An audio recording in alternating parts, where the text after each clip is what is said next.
পুরস্কারের ক্ষেত্রে মুক্তিযুদ্ধ পুরস্কার পাচ্ছেন Faujdarhat cadet college. Faujdarhat cadet college 1958 সালের 28 এপ্রিল প্রতিষ্ঠিত হয়। কলেজটি চট্টগ্রামের সীতাকুণ্ড উপজেলার অন্তর্গত সলিমপুর ইউনিয়নের ফৌজদারহাটে অবস্থিত। বাংলাদেশের মহান মুক্তিযুদ্ধে ফৌজদারহাট ক্যাডেট কলেজের ক্যাডেটদের অবদান বিশেষভাবে স্মরণীয়। এ প্রতিষ্ঠানের 51 জন প্রাক্তন ক্যাডেট মহান মুক্তিযুদ্ধে অংশগ্রহণ করেন এবং স্বাধীনতা অর্জনে অসামান্য সাহসিকতা ও আত্মত্যাগের দৃষ্টান্ত স্থাপন করেন।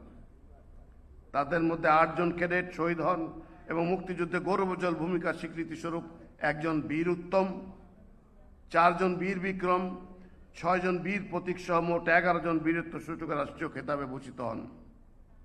মুক্তিযুদ্ধে গৌরবোজ্জ্বল অবদান, দেশপ্রেমিক নেতৃত্ব বিকাশ এবং রাষ্ট্র ও সমাজে প্রাক্তন ক্যাডেটদের গুরুত্বপূর্ণ ভূমিকার জন্য ফৌজদারহাট ক্যাডেট কলেজকে স্বাধীনতা পুরস্কার 2026 প্রদান করা হলো।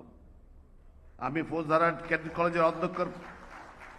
কলেজের পক্ষে পুরস্কার গ্রহণ করার জন্য অধ্যক্ষ লেফটেন্যান্ট কর্নেল আদনান কবির, PPM বার PSC কে অনুরোধ করছি।